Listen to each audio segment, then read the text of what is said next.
በስንቱ የፋሲካ ዕለት በቻናል ዋን በስንቱ ድራማ በቻናል ዋን የፋሲካ ዕለት ይጀምራል። ይሄንን ስንነግራችሁ በጣም ደስ ይላል። ኢቢኤስ ቴሌቪዥን የእናት ጡት ነካሾች ጉድ ሰርተውታል። ተወዳጁን ድራማ ቀምተውታል።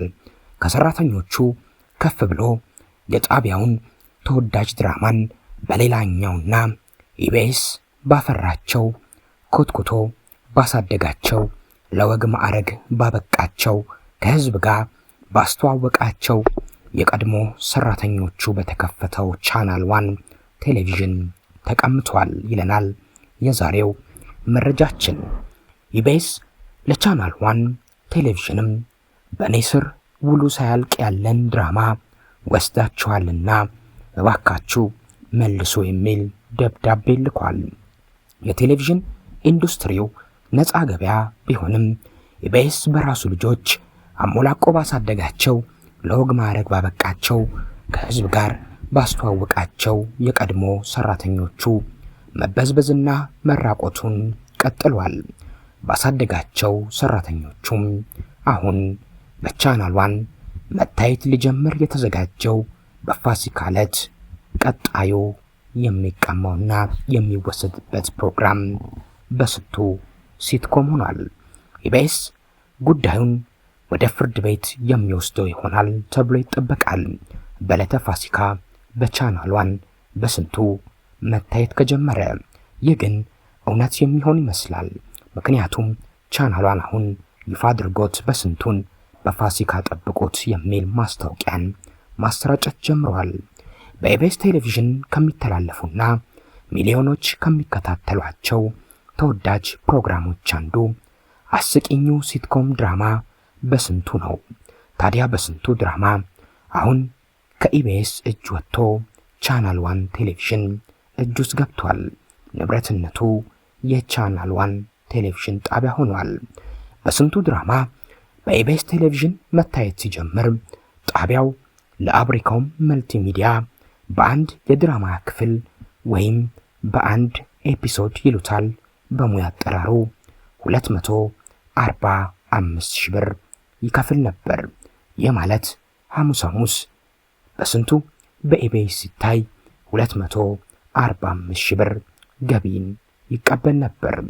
አዲሱ ቤቱ ቻናል ዋን ስንት እንደሚከፍለው የተባለ ግልጽ የወጣ ነገር ግን የለም። የቻናል ዋን ቴሌቪዥን መስራቾችና አስተዋቂዎች፣ አዘጋጆች፣ የጣቢያው መሪዎች ደግሞ ቀድሞ ለረጅም ዓመታት በኢቢኤስ ቴሌቪዥን በዳይሬክተርነት የሰራው ሳሙኤል ደበበ፣ በፕሮግራም መሪነትና በተለያዩ ቦታዎች ያገለገሉት ሊያና ናፍቆት መሆናቸው በገበያ ፉክክሩ ባለፈ ምነው የኢቢኤስ ነገሮች እንደዚህ አማራቸው እናት ድርጅታቸውን በዚህ ልክ ውድቀቱ ለማፋጠን መሮጥ ራስን መውደድ ለምን አስፈለገ? የእናት ጡት ነካሽ ለመሆን ይሆናሉ የበሉትን ወጪት ሰባሪዎች ተብለው ትችቶች እንዲያስተናግዱ ሆኗል። በኢቢኤስ እጃቸውን የፈቱ በኢቢኤስ ራያቸውን የሰነቁና አድማሳቸውን ያሰፉ እነዚህ ባለሙያዎች አሁን በቻናል ዋን የራሳቸውን ነገር ለመፍጠር ቢጥሩ መልካም ነበር የሚል አስተያየት ሰንዝሮባቸዋል። ናፍቆትን ጨምሮ በሌሎች የቀድሞ የኢቢኤስ ሰራተኞች የተመሰረተው የሚመራው ቻናል ዋን ፕሮግራሙ ቀጥታ ከኢቢኤስ የተኮረጁና በዛ መንገድ የሚሰሩ ናቸው፣ የኢቢኤስ ኮፒ ፔስት ናቸው በሚል ትችቶችን ያስተናግዳል።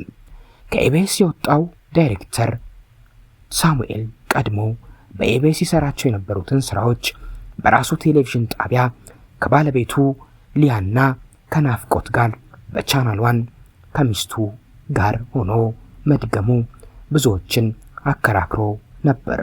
ሰራተኞችንም ከኢቢኤስ ጋር ሲለያዩ ወደ ቻናሉ ለመቀላቀል ተቃርቦ ንግግሮችን ሲያደርግም ነበር።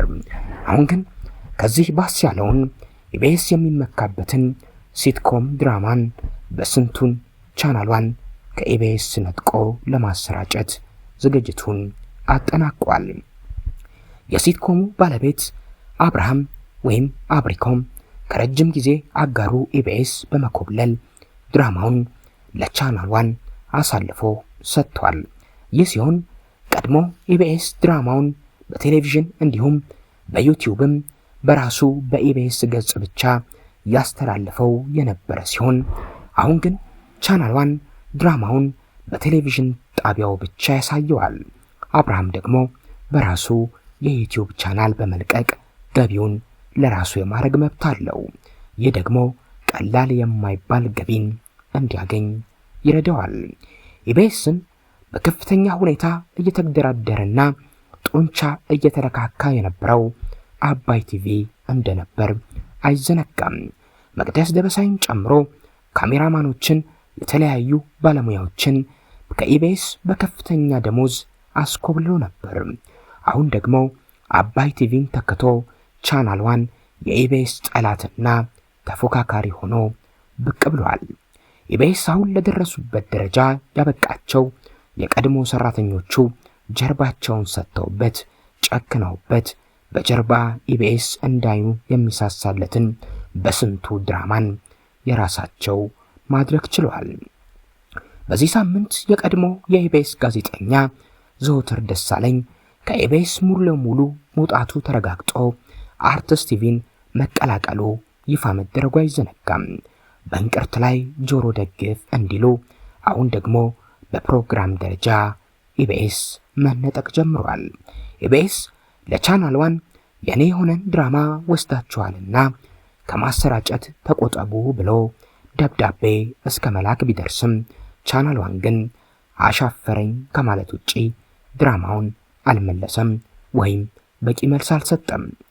ከ3 ዓመታት በላይ በኢቢኤስ የሳቅና የፈገግታ ምንጭ የነበረው ተወዳጁ በስንቱ ሲትኮም ድራማ ወደ ቻናል ዋን ሲኮበልል ታዲያ ድራማው ከመጪው የፋሲካ በዓል ጀምሮ መተላለፍ እንደሚጀምር ሾልኮ የወጡ መረጃዎች ይጠቁማሉ።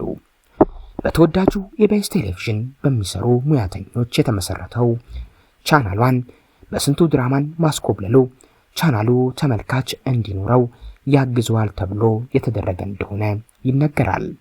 ከወራት በፊት ወደ ስርጭት የገባው ቻናል ዋን እና አብሪኮም መልቲሚዲያም ለድራማው ስርጭት የስምምነት ፊርማቸውን ኢቢኤስ ሳያውቅ በድብቅ አድርገው ፈጽመው ነበር።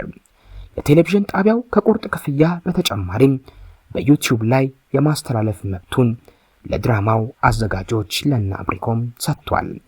በስንቱ ድራማ በኢቢኤስ ቴሌቪዥን መታየት ሲጀምር ጣቢያው ለአብሪኮም መልቲሚዲያ በአንድ የድራማ ክፍል ሐሙስ ለሚታየው አንድ ክፍል ማለት ነው 245,000 የኢትዮጵያ ብር ክፍያ ይፈጽም እንደነበር የሁለቱ ወገኖች የስምምነት ሰነዶች ይጠቁማሉ። አዲሱ ቻናል ዋን ቴሌቪዥን መዝናኛ ላይ ትኩረት ያደረገ ሲሆን ፕሮግራሞች ከኢቢኤስ የመዝናኛ አቀራረብ ጋር እጅግ የተቀራረቡ መሆናቸው እንደ ቅሬታ ይነሳበታል። አሁን ደግሞ የኢቢኤስን ፕሮግራሞች በኔ የቴሌቪዥን ጣቢያ ካላስተላለፍኩ በማለት ቅሚያዎችና ማስኮብለሎችን እያፋጠነና እያቀላጠፈ ይገኛል።